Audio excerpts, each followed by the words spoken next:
Now, I guess I gotta start this video with an apology, as over the past few weeks, I mentioned how with Battlefield's most recent developer update, they promised new content to hold us over until Season 2.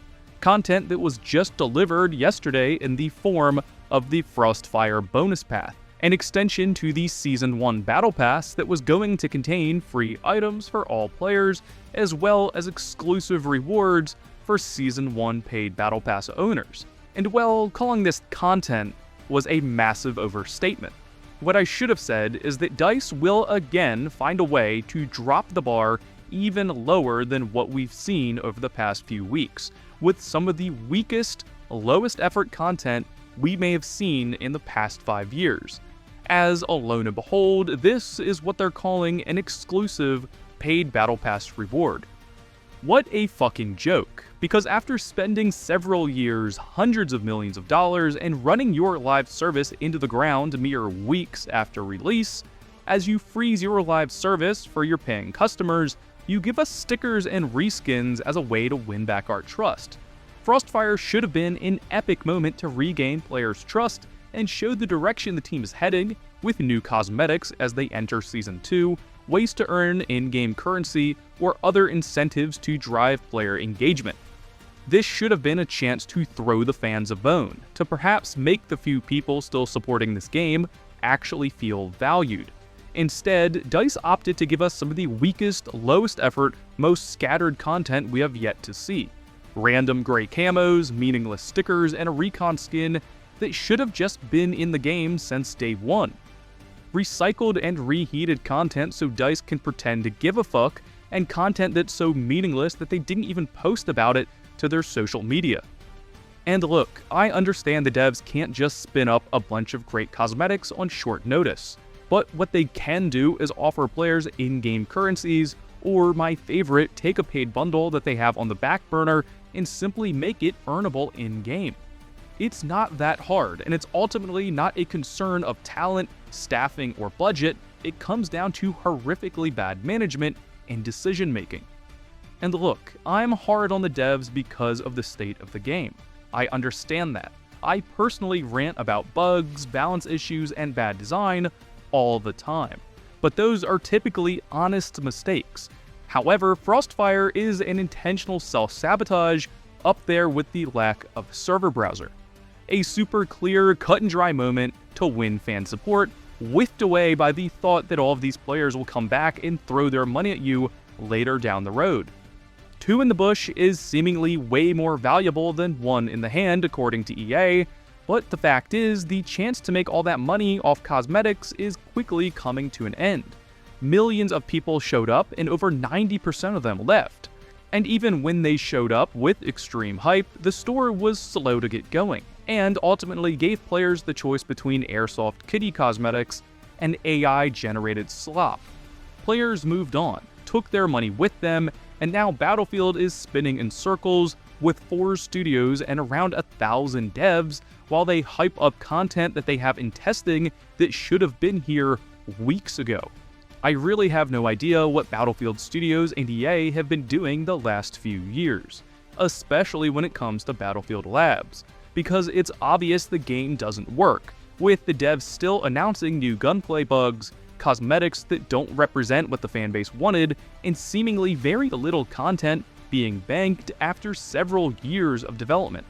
I genuinely think things like Battlefield Labs and all the promotion around the game were very purposefully bait and switches, where DICE can talk about how they're taking in player feedback and testing the game, yet ultimately ship a product with broken core mechanics and cosmetics that leadership already decided to model after Call of Duty.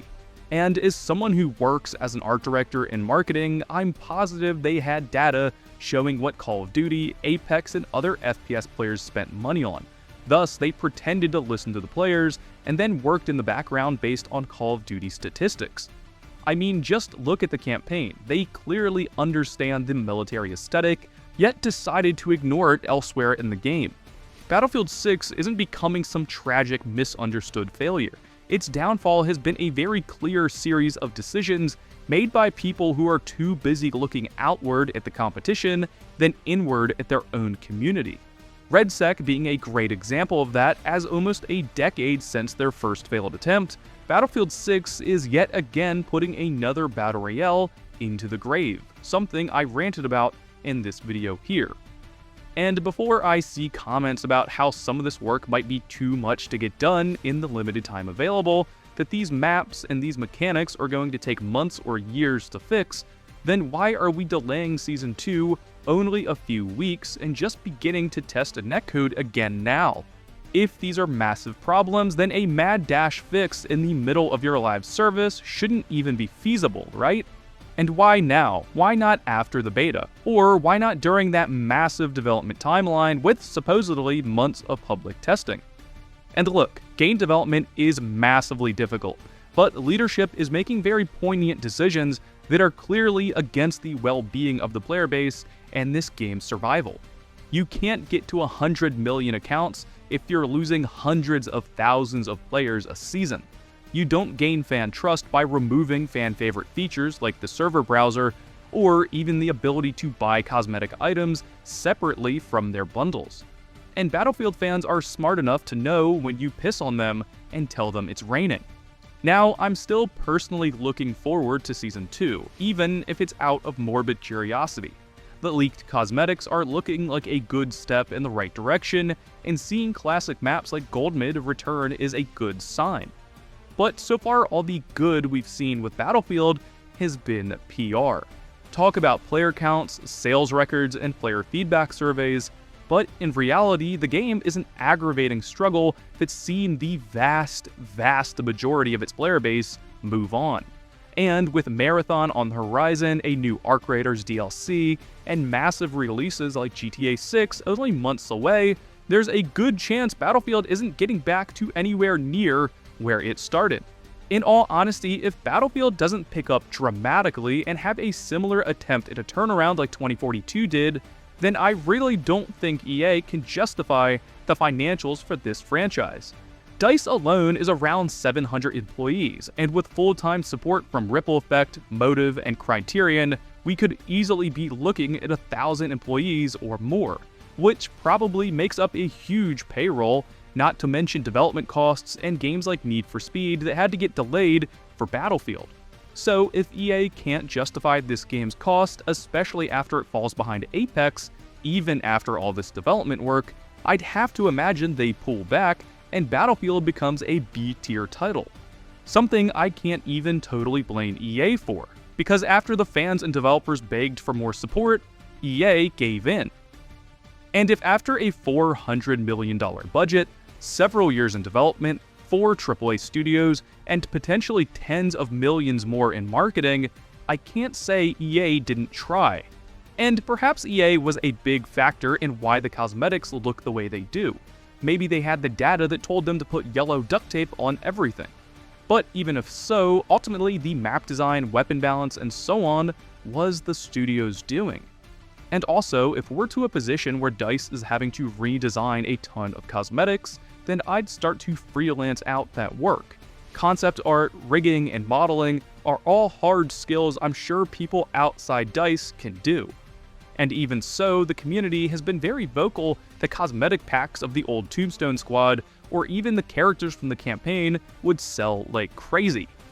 At the end of the day, I want to see Battlefield 6 succeed. There's a real gem under all the bad decisions and chaotic development. But moments like the Frostwire Battle Pass really show what leadership thinks our support is worth. Practically nothing.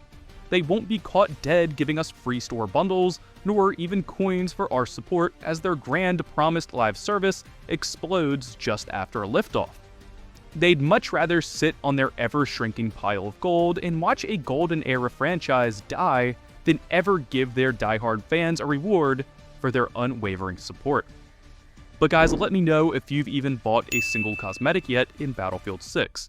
Drop those comments below, and like always, stay tuned and subscribe for everything Battlefield, and as always, thank you guys for watching.